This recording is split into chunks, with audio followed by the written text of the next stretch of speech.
So yes, so we have our guest Visakha Mataji today from Bhaktivedanta Manor. Hare Krishna. Hare Krishna. And Visakha Mataji is our temple president there at the Bhaktivedanta Manor, and she is a disciple of Srila Prabhupada as well. Has been Srila Prabhupada's photographer and traveled to India with his spiritual master, and been writing articles to Back to Godhead magazine as well. Is that correct? Yes. Okay, yes, good. And I also wanted to mention about the movie Hare Krishna, the mantra, the movement, and the Swami who started it all. So it was in recent years, and could you tell a little bit more about it? Yes, that's a biography of Srila Prabhupada called Hare Krishna, the mantra, the movement, and the Swami who started it all. It's a 90-minute film. It's available on Amazon Prime, if anyone has Amazon Prime. And we showed it throughout the world when it came out about 4 years ago. It played in countries throughout the world. Now it's in with subtitles, it's in about 24 different languages. I made it with my husband and a small team of young people. And it took us 4 years to make. It was very expensive. And we really wanted to make it so that non-devotees who didn't know anything about Hare Krishna, never heard of Srila Prabhupada, could come in and see the film and have a genuine appreciation for him as a person, and also for his mission and for the philosophy of Krishna consciousness that he gave. So that's why it took so long to do. But we felt very fortunate that it did receive an award at the Sedona Film Festival. It received an award for Best Picture there. So we were very grateful for that. I don't know, it didn't finish already? I'm not sure even. No. Oh my goodness. Well, that's something definitely to work on. That could be the 25th. 25th, which it's in. Yeah. Yes. That would be a very nice service to translate. Mataji, I have to say this is my favorite movie. It is definitely my favorite movie, and it's like I have shared this with few of my friends, and all of them, they were so impressed, and they are not devotees. They were so impressed, and they cried, all of them. So it was like so amazing. So thank you for this. It's such a great movie. Yeah, our prayer was that we would get out of the way so that Prabhupada could be present. So when I hear feedback like that, I think maybe we did that to some extent. Yes, absolutely. Very nice. And then you have also authorized some books like 5 years, 11 months, and A Lifetime of Unexpected Love, where you share your memories with Srila Prabhupada. So would you like to tell more about those books as well? Sure. I was raised in an atheistic family. My mother and father were raised religiously, my mother as a Roman Catholic and my father in the Jewish tradition. But they both felt as they grew up in those traditions that it was simply ritual without any substance to it, without any rhyme and reason, just formulaic. And so when they came of age, they both gave up religion. And then when they married and had myself and my brother, our whole lives growing up, we never went to any church or synagogue or temple. And we felt from the influence of my parents that religion was for people who couldn't face the hard facts of life, that you simply die and that's the end of it. So it was a long way for me to go to become a devotee. And I tried to trace that path in 5 years, 11 months, and A Lifetime of Unexpected Love. How to come from an atheistic position to a theistic position, and all the things that happen in the interim. Very beautiful. Thank you. I will definitely want to read all the books, and this is actually a good bridge to our topic today, because we have been handling what's a woman to do. And we also translated it in Finnish with our small translation team. And yeah, so there's topics about women's position in Krishna consciousness and women's services, and talking about ladies' relation to opposite sex. So would you like to tell more about the book itself, and then we can go on to the actual topics? Yeah, the booklet was in response to many voices, especially from women, that have been raised, negative voices about some statements they read in Prabhupada's books. And so I really wanted to address those statements and try to see them, or try to approach them in the same spirit that we heard them when we were actually with Prabhupada.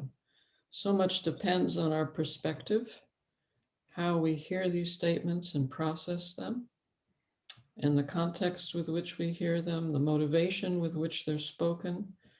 And if the context is not appropriate and the motivation is not good, they can be very detrimental for our spiritual growth and our spiritual understanding and our appreciation of Srila Prabhupada. So to me, it was very important to try to see these statements in a balanced way and to understand the basic principle. It's expressed in 3 words, Sanskrit words. It's Sarve Sukhino Bhavantu, which means let everyone be happy. Sarve Sukhino Bhavantu. It's very beautiful. And this is what the whole Krishna consciousness movement is meant for. It's what the entire Varnashram system is meant for. Let everyone be happy without exception. It means there's no exploitation, which is almost foreign to our ears, because in this age, there's just so much exploitation. Everywhere you turn, people are getting cheated, and there's hypocrisy and disappointment in that way. But these roles that Prabhupada delineated based on the Vedic scriptures, they're actually meant to help us advance spiritually. They're not meant to oppress us. And if we can change our perspective on these things, we can view them from that light, in a positive light, rather than in a negative light, feeling ourselves less, feeling ourselves perhaps not valued or appreciated. All these things are not at all the mood of Srila Prabhupada, not at all the intention of the scriptures that he's given us. Yes, I understand that people would be put in certain boxes where all necessarily do not fit in all the boxes. And I actually have your book open on my laptop on the page where there's those bushes that are cut into different shapes. And you explain that all the people, all the ladies do not fit in that concept of being under the control of the husband so much. So yeah, I think it's very nice and very liberating to hear that it's not a universal instruction that all the ladies should even get married.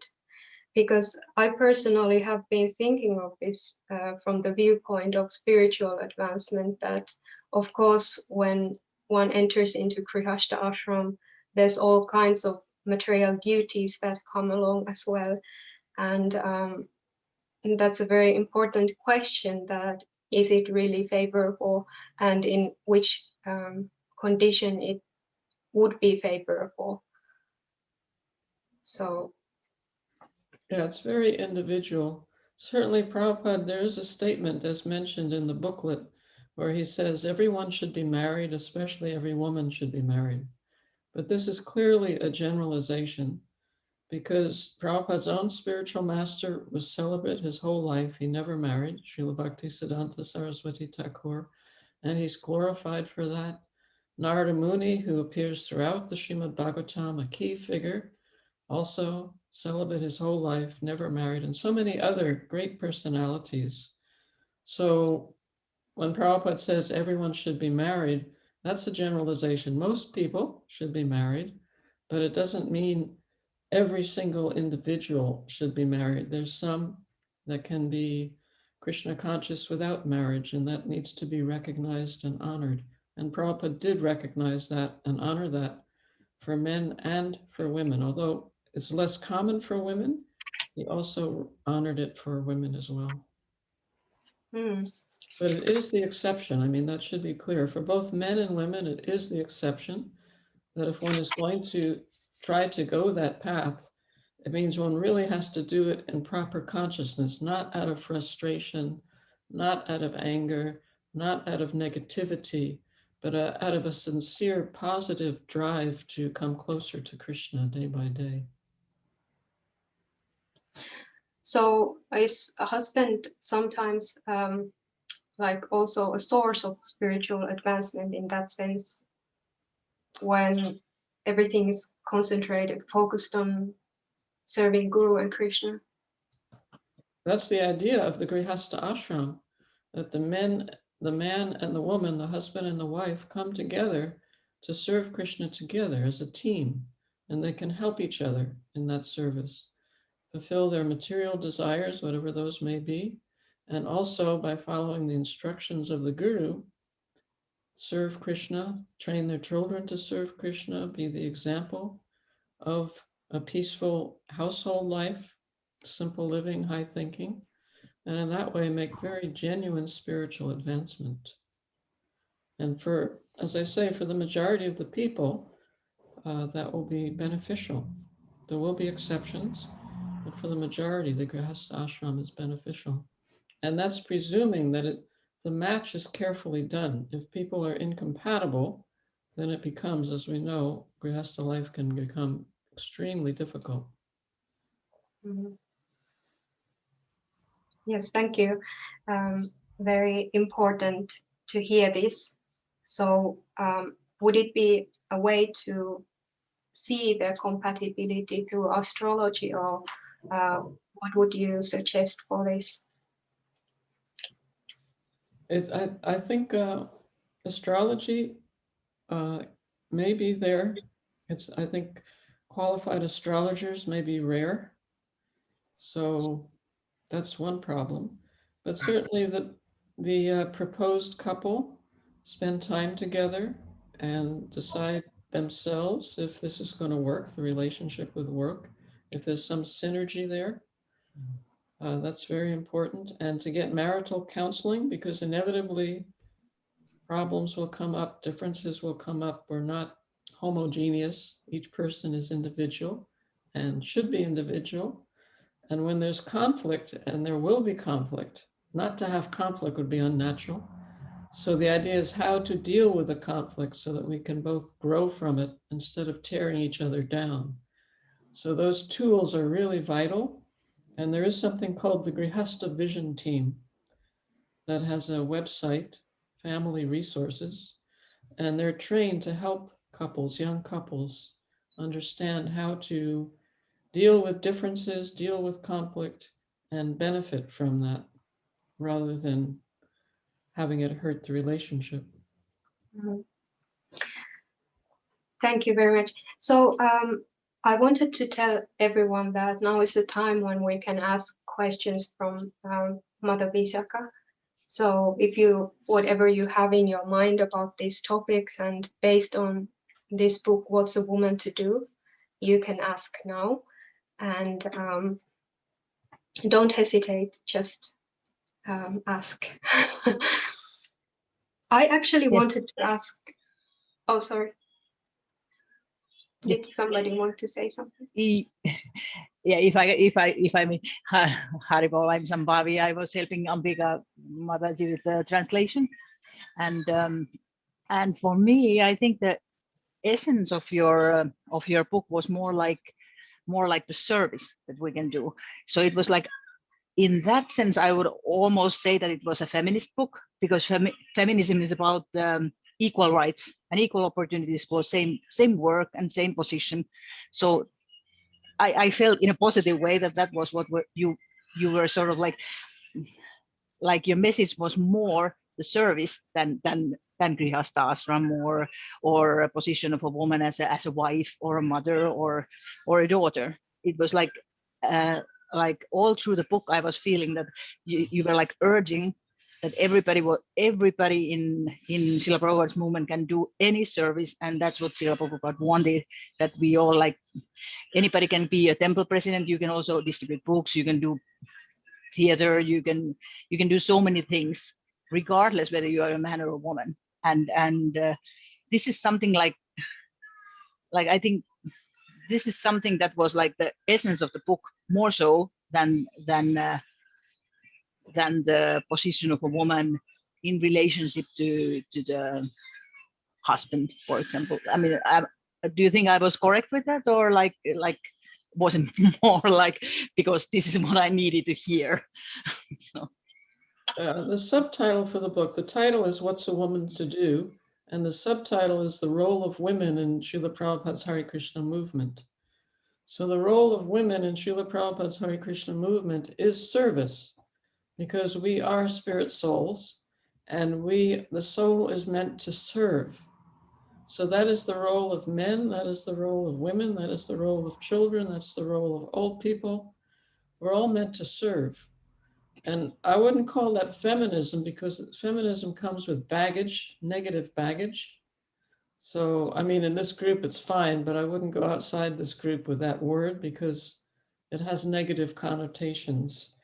But it certainly means that it's our privilege to serve. Please give me the privilege of devotional service as our prayer to Tulsi Devi. So it's not work, it's not a job, it's a privilege, and it's for every living entity, especially those in the human form, whatever their gender, whatever their age, whatever their race, whatever their nationality. It's for all of us to serve Krishna with as much love and devotion, uninterrupted, unmotivated. This is our goal. And I think it's important to keep the goal in mind. Otherwise, we can get lost and forget. Yeah. Thank you very much. You know, my personal history is such that I've been away from ISKCON for a long time, for a couple of decades, till I came back like last year. And one of the main reasons why I took some distance was that I felt the position of the women wasn't like the way it should be, really. And of course, we have a history. Then I was going to a church a lot during the years that I wasn't going to a temple, and I noticed the same things were happening in the church. Also, they are also discussing whether women can be priests and so on. And it was like kind of funny, because I came face to face with the same issues. And so when I contacted the devotees last year, so I was like, because I wasn't in touch with my Guru Maharaj or anything for so many years, Jayapataka Swami. And then I was like reading somewhere, Jayapataka Swami was giving a statement that women should be also initiating gurus if there are people who want to take initiation from some woman. Then, you know, like I noticed the movement had changed a lot within, 10, 20 years. There has been like a big change. So I think the social change takes a little while, but the essence is the service that we can do. So it was like when Ambika Mataji was asking me with the translation, I didn't tell it to her. I didn't tell it to you at the time. I thought, oh God, this is the book that she asked me to help with the translation. So maybe I even suggested myself, I can help you. But but I was thinking that, okay, this was the main reason why I left. So not the main reason, but one of the biggest issues. So it has been a big thing for me. So, but it was really, really nice to work through the text, and it was really, really nice reading what you had written. So thank you for that, Mataji. It has been a pleasure. Thank you for translating it. Much appreciated. Oh, wonderful points again. I actually also picked up one thing from the book, and it's from Srimad Bhagavatam 3.23.5, 54 from the purport, and it says that generally all women desire material enjoyment. They are called less intelligent because they are mostly prone to material enjoyment. So this is again very practical point of view that I have in my mind. Because we have still been given like certain standards how we practice Krishna consciousness and how we can make advancement even in female body, and mostly we don't prefer to too much pay attention, like engage in bodily activities or improving our how things look like outside, not to desire wealth, opulence, things like this. But yet I see that to some certain extent it's always there, that people still want to, of course, people want to give their best to Srila Prabhupada's movement as well and be good-looking people and things like this. But is it so that this could also stop the real spiritual advancement, which should be like very deep if we follow all the instructions? What would stop real spiritual advancement? I'm not sure I quite understood. This type of kind of superficial desire for material enjoyment. Well, certainly for both men and women, the superficial desire for material enjoyment will divert our intelligence from understanding and applying ourselves to spiritual life, for sure. So for both men and women, we really need to focus on what is important and what is our goal and what are our values, and pursue that on a daily basis. Otherwise, yeah, we can squander our time, squander our money, have bad association and so forth. That'll be so unfortunate for our spiritual lives. So all these things will help us become conscious so that we use this wealth in terms of time, in terms of resources, in terms of who we relate to, so that we use it to actually achieve our goal. And if our goal becomes vague or blurry, then it's to our great detriment. That's what Prabhupada wanted to avoid for us, wanted us to avoid. Yes. So how far can women renounce then? Because ladies, can they become sannyasis? Well, again, that's very individual. I mean, as a woman, like we have at Bhaktivedanta Manor, we have a brahmacharini ashram. So we have right now about 10 or 15 ladies living quite simply. They share a room. All their possessions are just in that room, and they take prasadam at the temple. It's not that they cook for themselves. And they do service, and they're studying Bhakti Shastri and so forth. So quite simple in terms of their degree of comfort, in terms of their possessions. But many of those ladies may enter the Grihastha ashram at some point. And at that time, especially if they're children, they're going to need more space, they'll need more resources. They won't have time to do all the things that they're doing now for Krishna. And so according to one's phase of life, one's needs may vary, but whatever phase we're in, we want to keep Krishna in the center. So if we have a nice home, if we have some money, we can make a nice altar, we can bring the children to the altar, bring our friends there, and in that way share Krishna consciousness. And as the children grow and become self-sufficient, again, we can simplify our lives as they were in the brahmacharini phase and live in a smaller area, simplify our diet, simplify our dress. So it's very much according to, it's practical according to our needs at the different stages of life. Mm-hmm. So how about we prepare for the time when we leave the body, when we practice Krishna consciousness? So according to what I have understood, then yes, brahmanas, they can take sannyasis, kshatriyas can become vanaprasthas, and vaisyas and shudras stay at home. So how is this for ladies? how do ladies leave the body? Are they recommended to stay at home as well as Vaisyas and Shudras, or is there some other recommendation for this? Yeah, we have the example of Devahuti from the 3rd canto, that her father was Swayambhuva Manu, and Devahuti was attracted to marry Kardama Muni. So her father and her mother took her to Kardama Muni's ashram, and the individuals, Devahuti and Kardama Muni, decided that they wanted to get married, which they did. And then they had children, daughters, and a son, Kapila. And when the son had grown up, Kardama Muni left as a sannyasi. And then the son explained all of Sankhya Yoga to Devahuti, and he also left.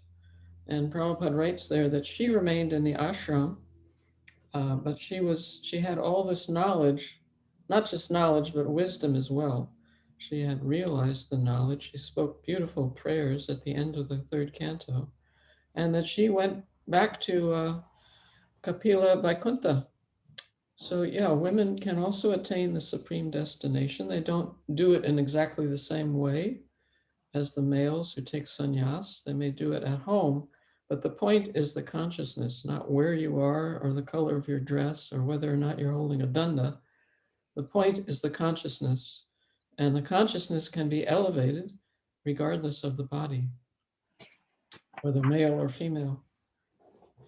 Krishna very clearly says that women, Vaishyas, Sudras, they can attain the highest destination.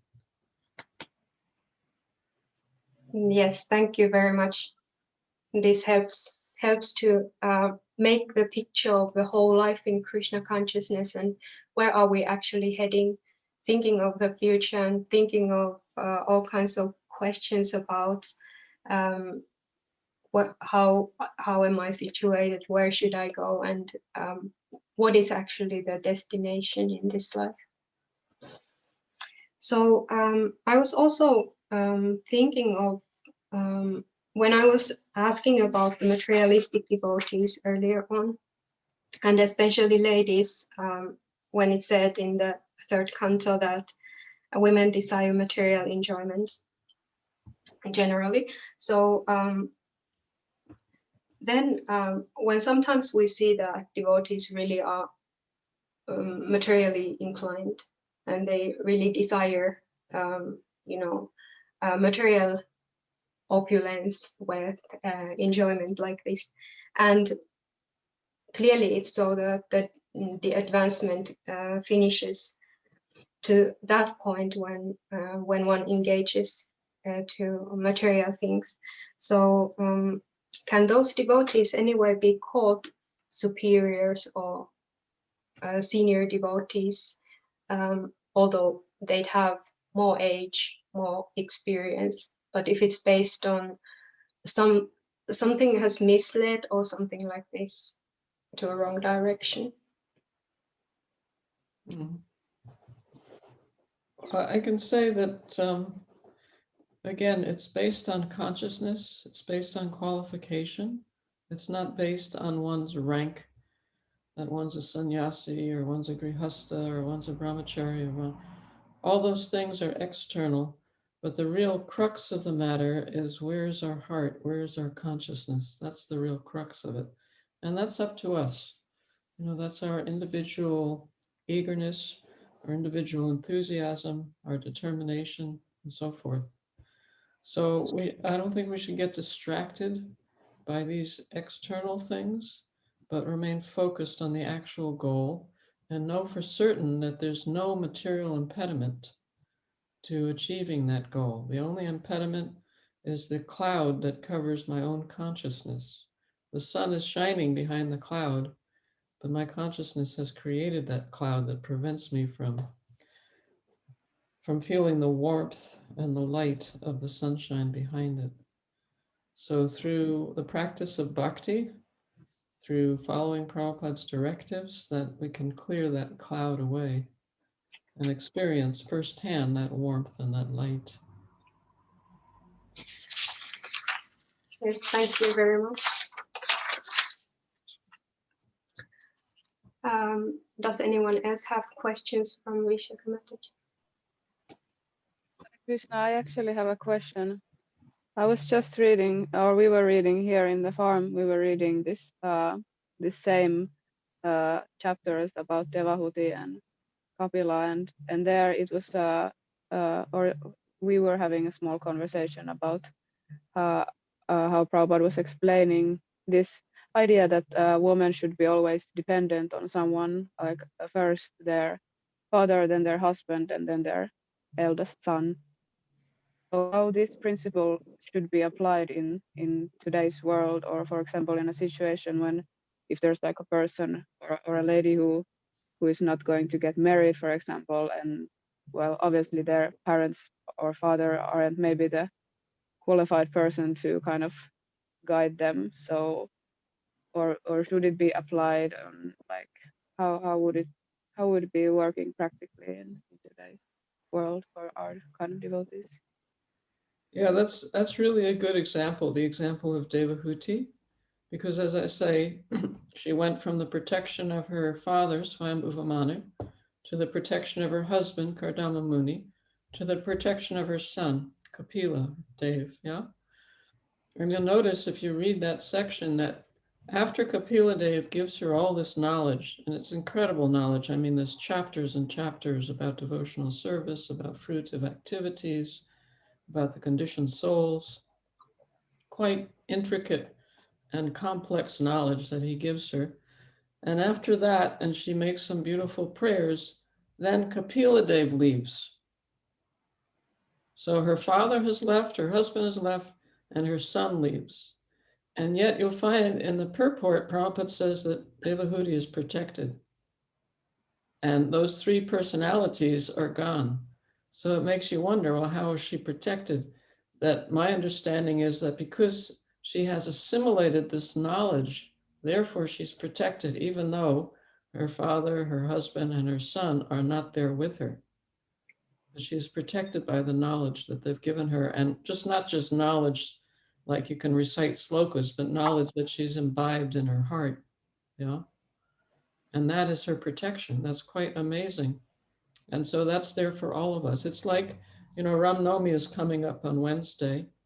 And one of the key turning points in the Ramayana, of course, is when Sita Devi wants the golden deer and Ram goes to get it and leaves Lakshman in charge of Sita Devi to protect her. And then Sita Devi finds a reason to send Lakshman off to help Ram, who she thinks is in trouble. And so to protect her, you know, Lakshman makes this circle around the cottage and says to her, don't go outside this circle. This is your protection, right? So our protection from Srila Prabhupada, you follow the 4 rules and regulations, you chant Hare Krishna, you associate with devotees, and this is your protection. And this can be for all of us who take it seriously and sincerely. Because in this case of Sita Devi, she had a very soft heart, compassionate heart. So Ravana lured her outside the circle, and then we know what happened. We know what happened after that. But as long as we stay inside that protective circle that Prabhupada has drawn around each one of us, we can be protected by this knowledge, as Devahuti was protected even after her son left. Yeah. Does that make any sense? Does that work for you? Yes, thank you so much.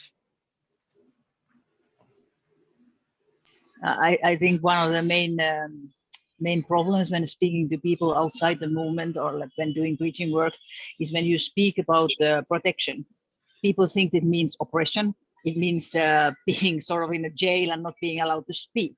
But I especially liked it when you wrote about the Me Too movement. Actually, the whole Me Too movement is about protection of women as well.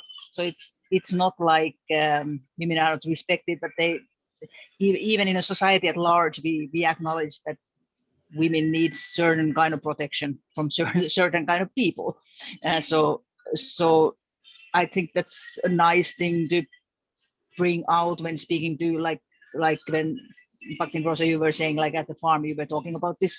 So if they are like people who come from outside society, not within the movement, and who are not familiar with Prabhupada's mood.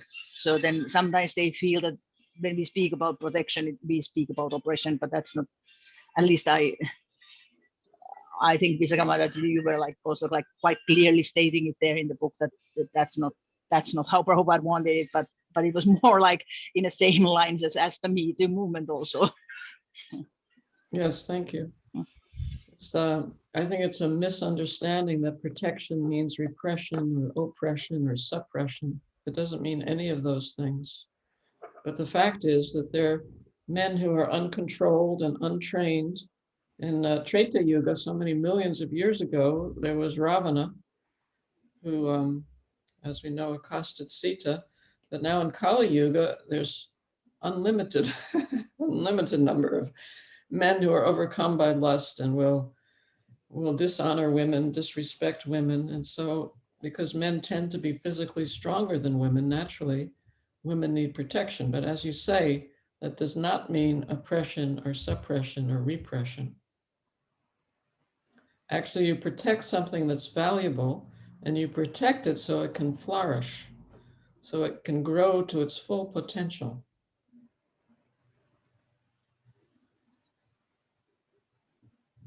Very nice.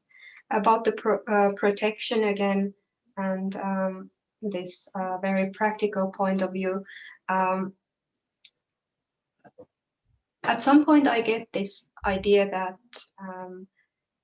I would be expecting something for myself, and that's also something that's said not to be favorable. If ladies are supposed to be protected, then the ideal situation would be that it would naturally be there, that devotees would be cared and protected and offered all the facilities for their devotional services. But what about in that case if it doesn't happen like that? If women kind of have to take the lead and have to, make their own facilities. Well, we do have the example of Jamuna Devi Dasi, the famous singer and cook, Prabhupada's wonderful disciple. And she was in the Grihastha ashram, but she left that ashram, became Vanaprastha, you could say. And she met Dinatarane, who was also a Grihastha who became Vanaprastha, and the two became friends. And so together they served Krishna very beautifully, wonderfully, serving the deity, creating these cookbooks, helping train the women that came to their ashram. So they created an environment that was protected and oriented around service to Srila Prabhupada, to the deities. So that can be done by anyone who has that kind of determination and vision and strength to do that. So that is an alternative for women who don't feel welcome in the temple or who don't feel protected in the temple or facilitated or whatever. This is unfortunate that sometimes there are situations that ladies are really not favored. Like recently we have had discussions with some of my student friends, Matajis, that sometimes, for example, kirtans, and ladies are not even invited to lead at all. I know for sure that the manner is different, because at the manner I have also been leading kirtans and been invited to join all the services. But sometimes it's like this, and ladies are not asked to give classes, things like this. So yeah, I'd say that that's an unfortunate situation for a temple as well, not to favor ladies, because ladies have the same good skills and abilities to give their best for preaching and all these activities as well. So what would you say about this topic? Yeah, did you have a chance to look at the YouTube film? It's a 10-minute film, Srila Prabhupada's Shower of Mercy, because this is addressed, ladies giving class is addressed in part of that, We mentioned it in the What's a Woman to Do booklet part 1. There's the YouTube. Yeah, the name is Srila Prabhupada's Shower of Mercy. If you do a search on YouTube, that will come up. And there are letters where Prabhupada says that both men and women can give class and should give class, that we don't make distinctions based on gender in that way. So if the devotees there want to follow Prabhupada's spirit, they should also follow that aspect, that they want to encourage women to preach. And also the women that come will not be very enthusiastic if they feel there's discrimination based on the body. That's not a good preaching platform, to say the least. So both for the sake of the women that are present, who can't speak or would like to speak, certainly giving class compels you to study the Shastra deeply and to think about it deeply so you can convey it. And the women who are in the temple will feel inspired that they should also start absorbing themselves in the scriptures. And the women that come will say, well, gosh, we can also have a chance here to excel in different ways. So it's a win-win-win from that scenario. And if women are denied, then it's a lose-lose-lose. The women that are qualified to give class are disappointed. The other women don't see an example of women coming forward and expressing themselves. And women that come think, this isn't for me, this is discriminatory. You know, it's all based on the body. So that's a lose-lose-lose scenario. Nobody wins. Yes, thank you. Yeah. Yes. And I think at least in Helsinki temple, I don't feel that they are like making rules against women giving classes, but it just so happens that every time somebody gives a class, it's usually a man giving class. I mentioned I was speaking about this at the temple, and I really honestly don't think that they are like viciously thinking there that, oh, we don't let any Mataji give a class, but it's just something that that often men don't notice these things because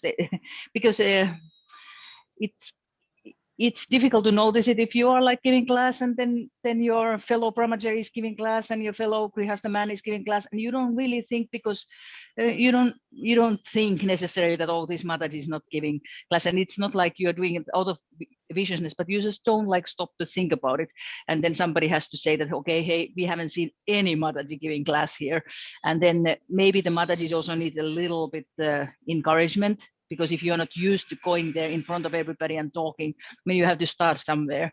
But I mean, if some Bhakta with 1 year's experience of Krishna consciousness can sit there and speak to everybody, why not some Mataji who has been there for 10 years? So, but I don't think it's out of mean heart, especially like here in a temple, but it's more like, they just don't stop to think that, okay, maybe we can actually invite one of the Matajis and say, hey, yeah, come on, just give a class. Yes, I do agree. And I do agree that even less time than 10 years would do, because there's also like Sunday feast classes, Bhagavad Gita classes that can be given by even bhaktas and bhaktins. And then if we want to advance further, we need to study Srimad Bhagavatam and become second initiated, and then we can give Srimad Bhagavatam classes as well, like really sit on the Vyasasan. I mean, of course, the standards are different between different temples, but from the first pages of the first canto, we can read that there should be a standard for Srimad Bhagavatam classes as well. But anyway, there should be. And in many places there are. In many places there's good chances to make such advancement, learn a little bit of public speaking and become preacher, really. So, Mother Visakha, what would you say about this topic? Okay. Yeah, I would encourage you to come forward and give these various classes. If you want to start with Bhagavad Gita, that's great. And then eventually give Srimad Bhagavatam classes, and not just in the temple, but now the online opportunities are there as well. So you can give classes to people throughout the world. So I'd encourage everyone who has that propensity to become proficient at it. We all need to hear Krishna Katha, Krishna's philosophy, and Prabhupada's, how he enacted that philosophy. So please do it. Thank you. Can I There's comment? of course. Yes, I also think it would be great to have this kind of culture here in Finland and in Helsinki Temple, that if there would be more Matatis giving classes, and I've been discussing about this with few Matatis, like senior Matatis, and I think they are a little bit humble and shy giving classes, and I think that's like it's like it's funny because I think they are totally qualified to give classes, and I think also that if there would be this culture that Matatis or anyone who has this enthusiasm to give class, there would be like devotees and ladies, they would be more inclined to study and kind of, for me at least, if I think about myself, I think I would kind of see, oh, this is important, kind of being shastric and understanding philosophy very kind of organized way.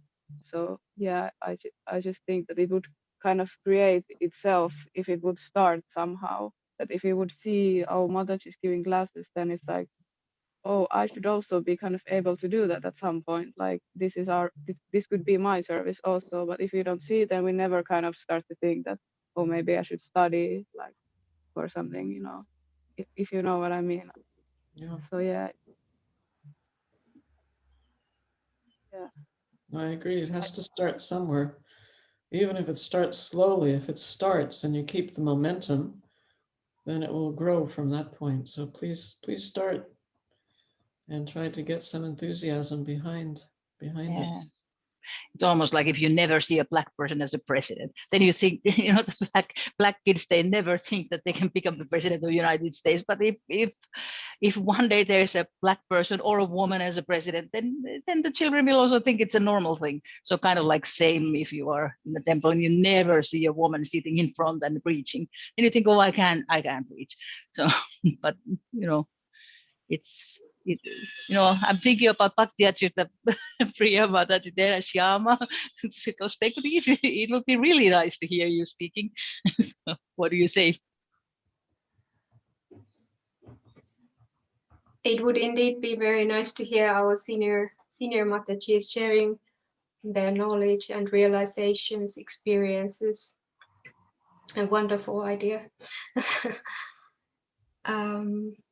Yes, there's so many good topics in the book as well. And I wanted to go back to that topic about male and female psychology a little bit. So as men, I understand that they consider themselves being superior to ladies, and this men's position is like that. And at some point, I think that men are also a little bit expected to take that kind of position with ladies. So is this also misleading men a little bit from the right path? Well, a properly trained man will not be misled, but a man who has this superiority complex and is condescending towards others, women and others, will take it in a mistaken way. I know some years ago, my son-in-law was making a thorough study of the Srimad Bhagavatam, reading it canto by canto very meticulously. And when he came to the fourth canto, I was curious how he was going to process the many statements in the fourth canto about women. So I asked him, what do you make of all these statements? And he said something very beautiful to me. He said, when I read anything in Srila Prabhupada's books that make me feel superior to another person or another group of people, I know that I've misunderstood what I've read. Very profound. The whole idea that Lord Chaitanya teaches us, Trinadapi sunichena tarorapi sahishnuna, amanina manadena kirtaniya sadahari, that we feel ourselves very lowly, we feel others to be our superior, we want to serve them, And so this idea that I am superior to you because of my body, because of my birth, because of my nationality, these are different forms of illusion that are not helpful to us. So the idea of the male-female dynamic, the man is supposed to protect the woman feels herself dependent on the man, the purpose being that both of them can develop their love for Krishna. That is the purpose. There's no other purpose. That is the whole purpose of the Varnashram system. It's not for lording it over. It's not for exploitation. Those are perverted reflections that have destroyed Varnashram. But it's to help the individuals come to rise up in their feelings, for genuine feelings for Krishna.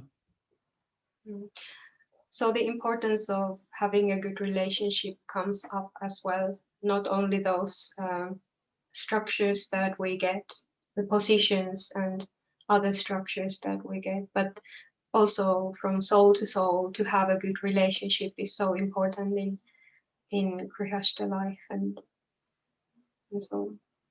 Yeah, definitely. Where our consciousness will be very adversely affected if our relationships are ugly. It'd be very hard to focus on Krishna if we're having conflicts and battles of the ego and so forth. Battles of the ego, I have understood that men at least are like very hard to handle sometimes because of they often react to different situations and things with a great ego. So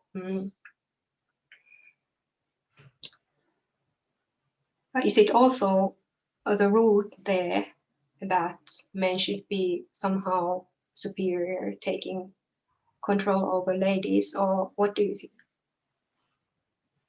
Well, that's what I tried to bring out in that booklet, that because men do have this psychology of superiority over women, that women have to do a little bit of a dance, not to ignore that, not to try to correct that.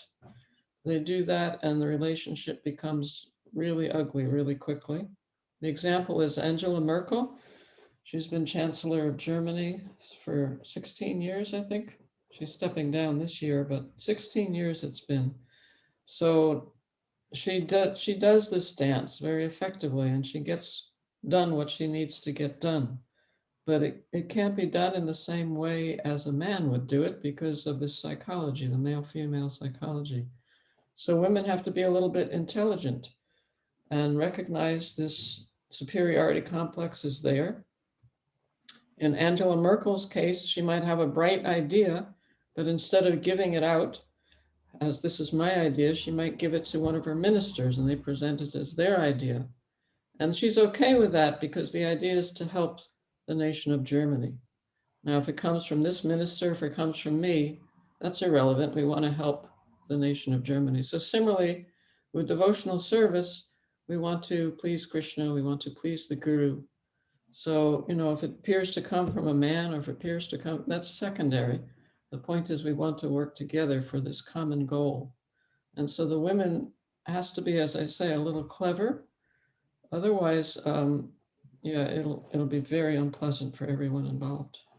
That's just psychology, and we need to recognize it and work with it, not work against it. Yes, that's important. Thank you very much. Yeah. Did you know, Mataji, in Finland we have a government with 5 parties, and leaders of each party is a woman. Our prime minister is a woman, like all our main ministers are women.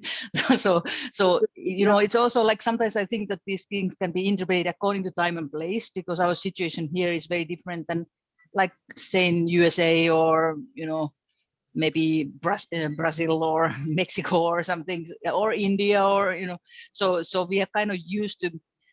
I think in Finland we are like sort of, there's an ideal of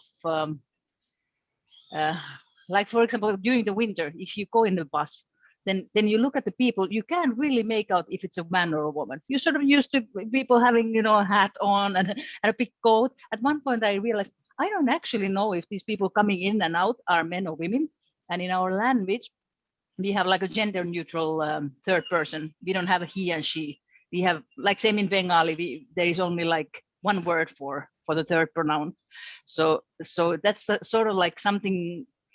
Yeah, I think in our culture we appreciate a lot that that you don't really make a difference, and I think that's one reason that attracts people. Like when we preach to people outside the movement, and we say that, oh, you are not a man or a woman, and it's something that is very easy to relate, because when you go out in the winter, you don't really see if a person is man or a woman, and you think that, oh, if that person is doing his or her work properly, then that person is a good person. So I was sort of like thinking that it's nice if in ISKCON also that's the mood, that you don't always think that, oh, this is a woman, this is a man, but if you think that this is a spirit soul wearing this sort of like a coat and a hat. So I don't know if I was rambling on too much. Sorry, I'm speaking all the time, but it's like really nice talking with the devotees like this. So I'm sort of like taking back what I missed during the, whatever, over 10 years. So But thank you for your makes, patience. that makes it more strange that the women don't participate more in the temple. You would think with that kind of environment in the country. Yeah, I know. Yeah, it is unusual. I think it's also like they are a little bit, maybe they are a little, what do you think, Ambika and Rosa and those who are there like behind your screens?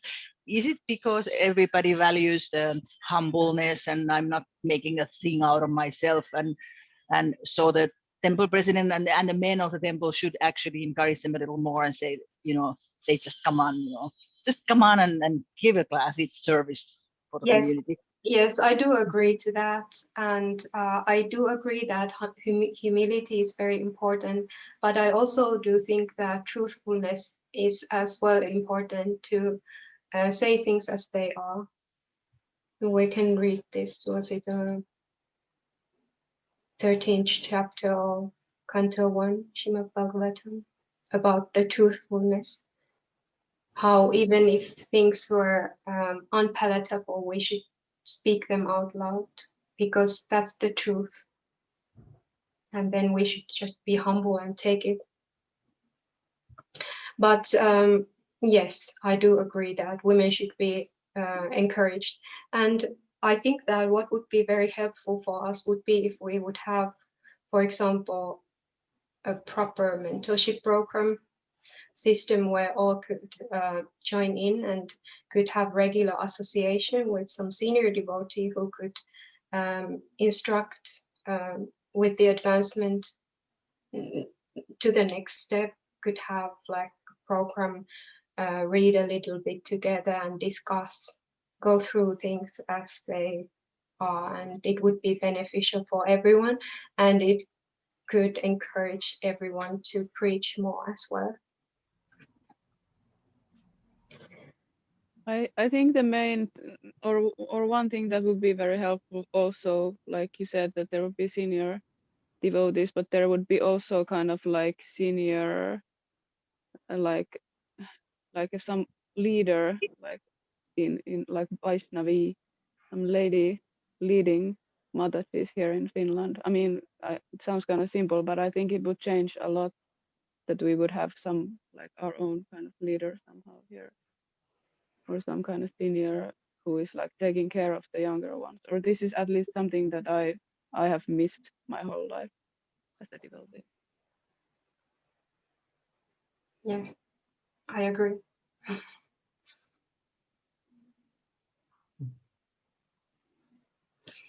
So continuing about the topics, it says so wonderfully that Prabhupada is broad-minded and encompassing, not small-minded and narrow. His idea is that we become Krishna conscious, not that we become married particularly, and throughout his writings and talks, he leaves room for individuality in how we achieve that. Krishna consciousness is a variegated, dynamic process. So I think that's like one of the most important points. Like Krishna consciousness is so complete, and we have our own culture, and it's very fascinating as such. But it's still on the material platform. But when we really focus on Krishna consciousness, focus on making advancement, then it gives another deeper dimension to the whole system that we have. Could you speak a little bit about that? Yeah, I think for me, that leads to the essence of that pamphlet, which is that Prabhupada was personal. He didn't lump people together. You know, he would make generalizations just to guide us. But when it came to the individual, he focused on that individual and that person's particular proclivities, their particular strengths, their particular interests. And that's why you have statements like Nandarani is more intelligent than her husband. Prabhupada was personally observing his husband and wife team and just made that observation. So it wasn't that, oh, she's a woman, so she has to be less intelligent. Rather, in this case, he says she's more intelligent, as it happens, than her husband. So I think that's really instructive for each and every one of us to treat every person as an individual, every child, every adult, every elderly person, and honor the individuality, because Krishna is in the heart of each person, reciprocating individually with that person. So as his representative, we should try to do the same and not stereotype people. That's very harmful to be stereotyped.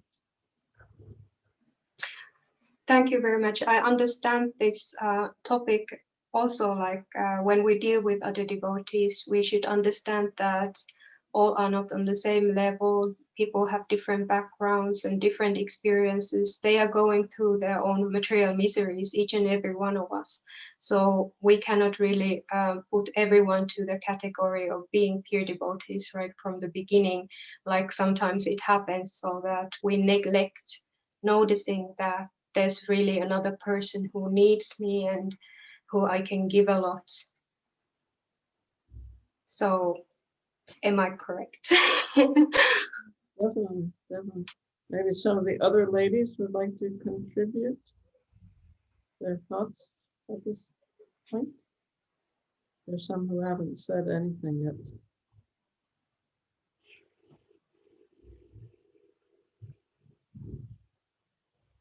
Yes. So anyway, it's a very important topic, and wonderful to hear this wisdom. So could you still open up a little bit more about Srila Prabhupada himself and those situations and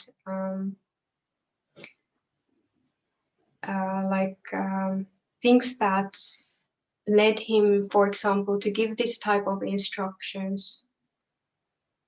And for example, when we are having this kind of, for example, we are not often having a sastric conversation, but if we are having, and we need to understand his instructions being universal or being according to, being applied according to the case, then like, what would you say? How can we recognize this? Yeah, I think for his statements, they really have to be read in context. The tendency is that we pull a statement out of context and look at it without seeing what happened before and what happens after. And then we have all sorts of misunderstandings about that statement. But if we see it in context, then we can see there are things said before it, there are things said that after it that help balance it, so we can understand it in a healthy way rather than in a negative way or in a way that was not intended.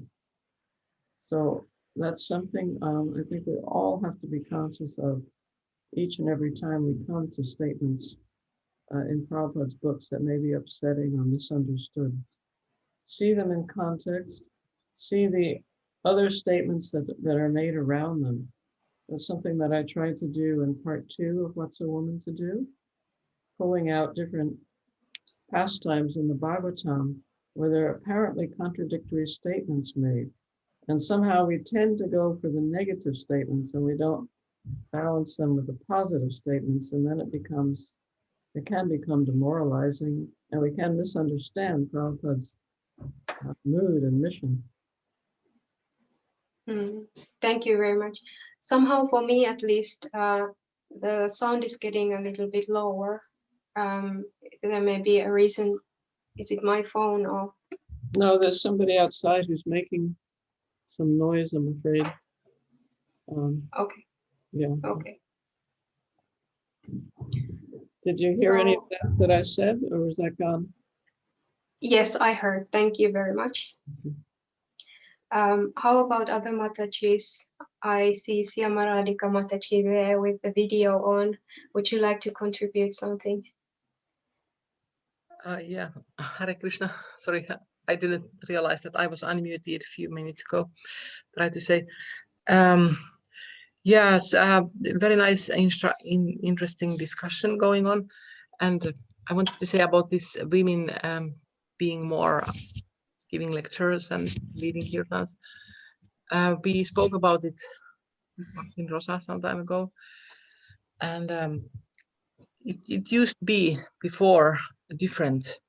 You know, when I was backed in Taina, then I was one of all the new devotees who were supposed to be, you know, our temple president who was a British citizen, like, and he asked us to give Bhagavatam lectures already before we were initiated and in English. And then he sat there in the audience and then he gave comments afterwards.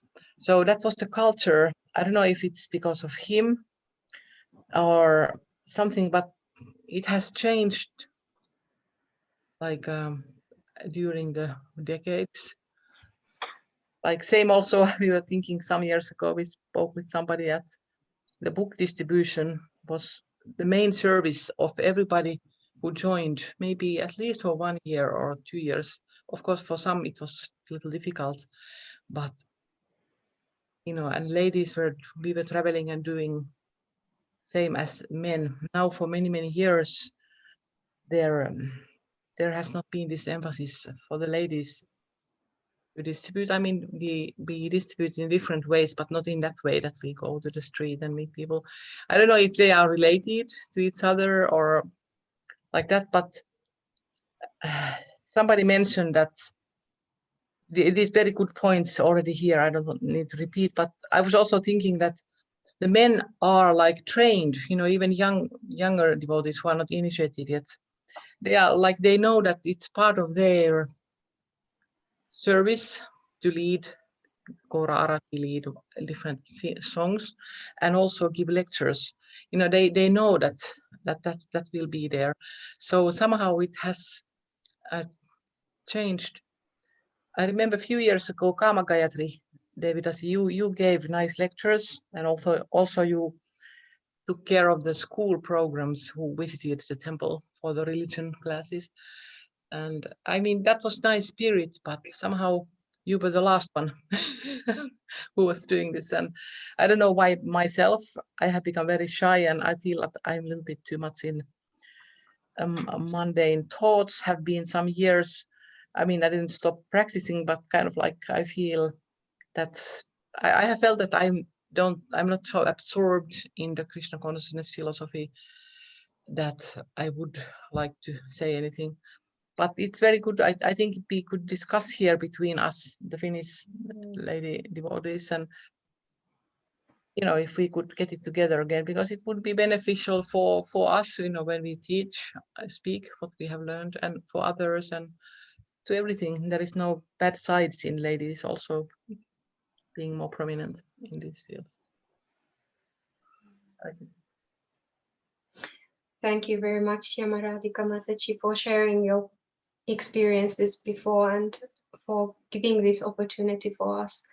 For me personally, it would be absolutely wonderful to go out for Sankirtan and, you know, preach more and practice this, because practice is what we need, like you also say. So, yeah. And for book distribution, I have done book distribution, but it's very lonely here because we don't really have a team. So I did this December marathon over the phone, and I distributed to prisons and to some, some friends, some devotees, and some places where I visited. But it's also not like very much recommended to go out to the streets all alone without anyone with. So it's a little bit difficult situation, but hopefully we will figure out something. It would be nice, for example, to go for a Sankirtan trip someday, some nice towns and some books and some ladies. Yeah.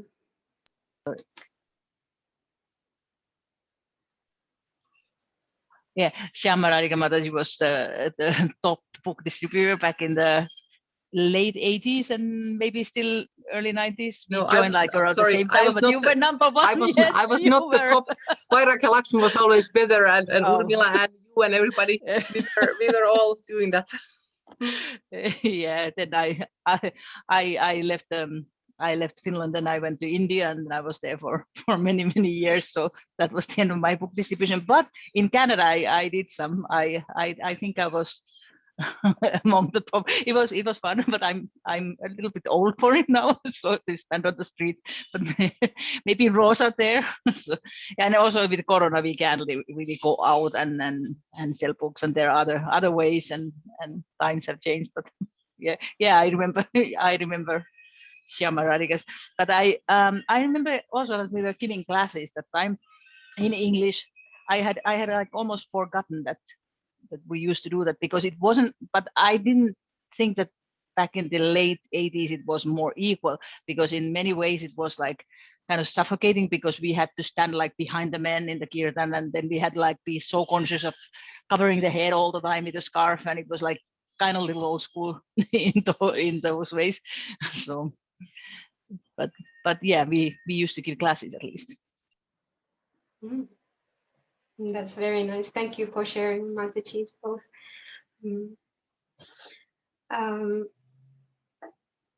Mataji, Visakha, do you have still the background noise there, or can we still ask some questions? It's gone for now. It may come back. Okay.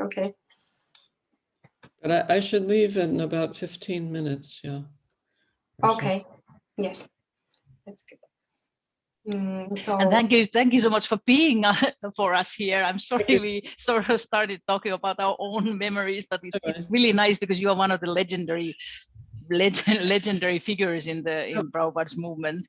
How many devotees are in Finland, would you say? I don't know. Anybody knows the? I also am not sure. The congregation here is very small, and the temple, they don't have ashrams for ladies, or very small Prabhu ashram either. I don't know the exact number. Maybe Shyama Radhika Mataji knows. I'm not very good with those numbers, and it also depends on whom we think we count as devotees. We might have in Lappeenranta some person who has been reading for 15 years Prabhupada's books, but he never came to temple, for example.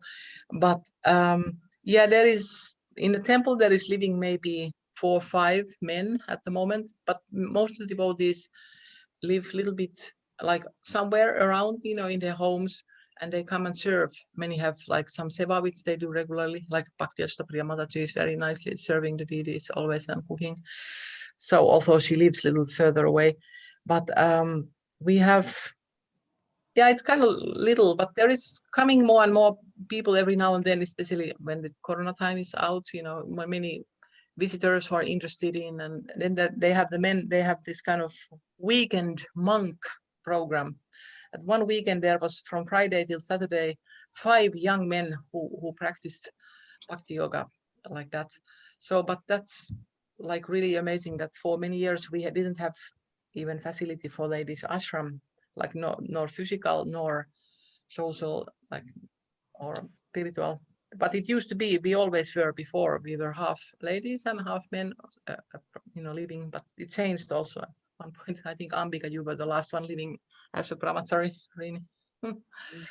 I think as a brahmacharini, yes, but then there's been some householders living with the children at the temple after me. I think some Russian-bodied ladies, but I think I was the brahmacharini there, or brahmacharini student. So yes, and it's already a couple of years ago. I think I've heard 200 devotees there is in Finland, like some kind of calculation of active, more or less active devotees would be 200. But of course in Janmastami there can be like 2,000 persons, but yeah, devotees, maybe active devotees, 200. Thank you.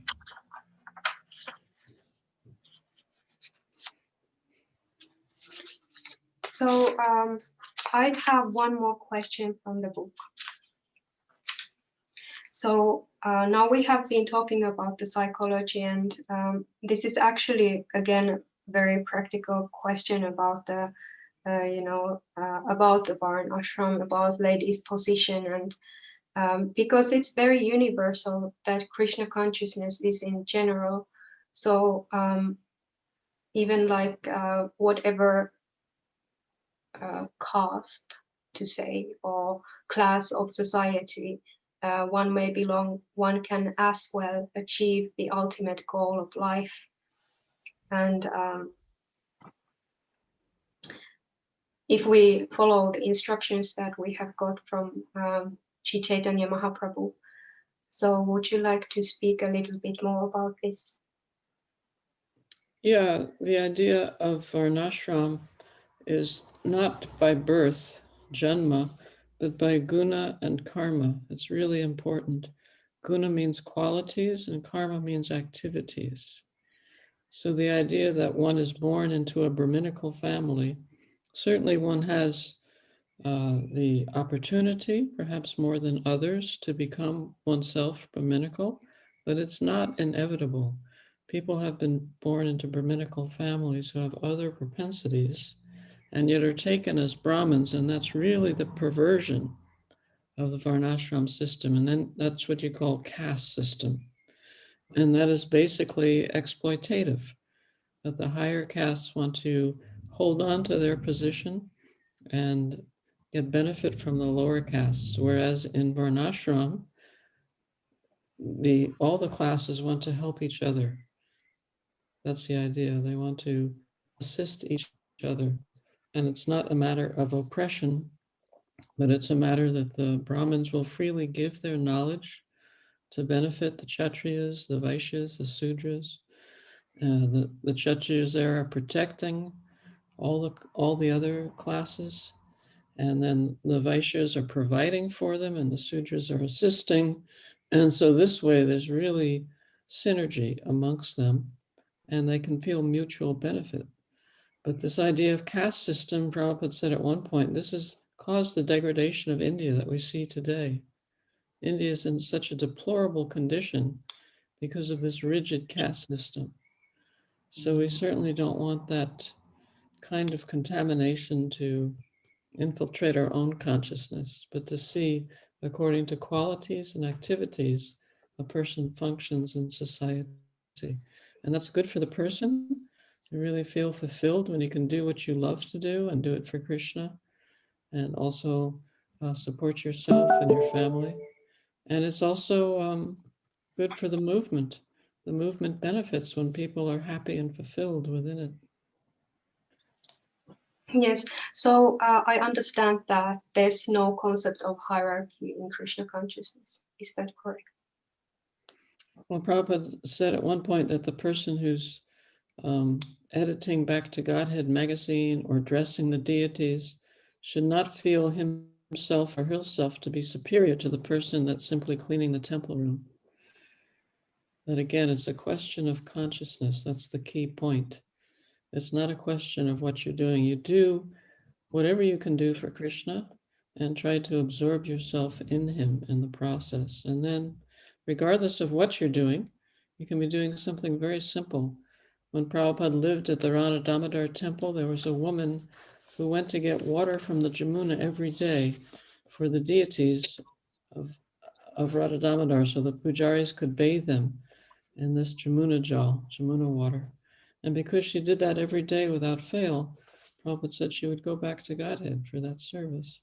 So there's no great qualification, no great skill involved, but it was the sincerity of her heart, her steadiness in that, her seriousness in doing that service so regularly and so faithfully. And Krishna accepted that. Just like, again, Ram Navami is coming. So we have the famous example that the monkeys are carrying their huge boulders to build the bridge. And Hanuman, with this gigantic boulder, is telling the little chipmunk, what can you do to help? And Ram says, no, the chipmunk is doing according to its ability as you are doing according to your ability. So that's true for all of us. And we need to really honor that and not feel ourselves superior or inferior, but to feel ourselves servants of Krishna. And that's a wonderful, wonderful feeling to have. Mm-hmm.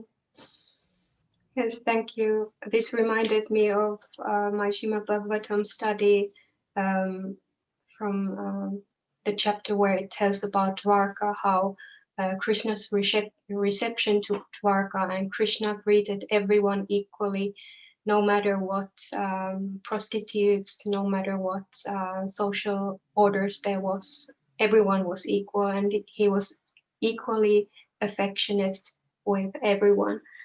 So there's no material distinctions in Krishna consciousness on that higher level, and hopefully not on any level, so that everyone can feel welcome and love what they do, like you just explained to us. So thank you so much.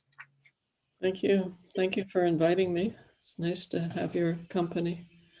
I wish you all success in Finland.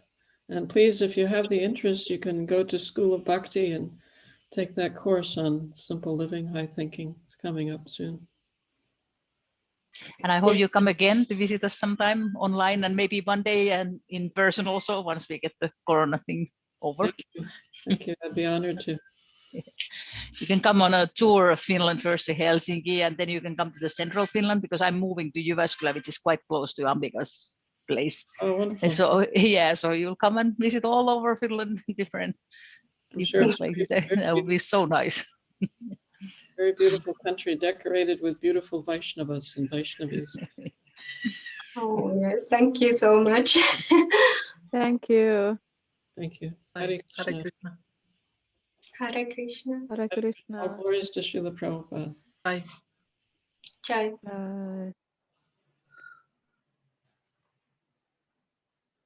Her Grace Visakha Mataji ki jai.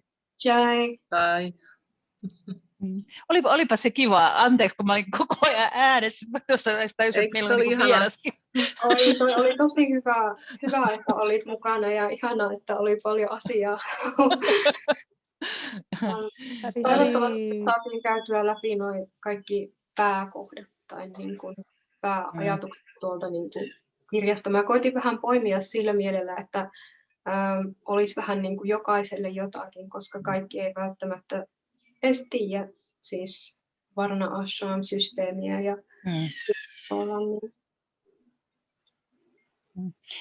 Sehän mä tykkäsin kovasti kirjasta, mutta onhan siinä vaikeita asioita silleen niin kuin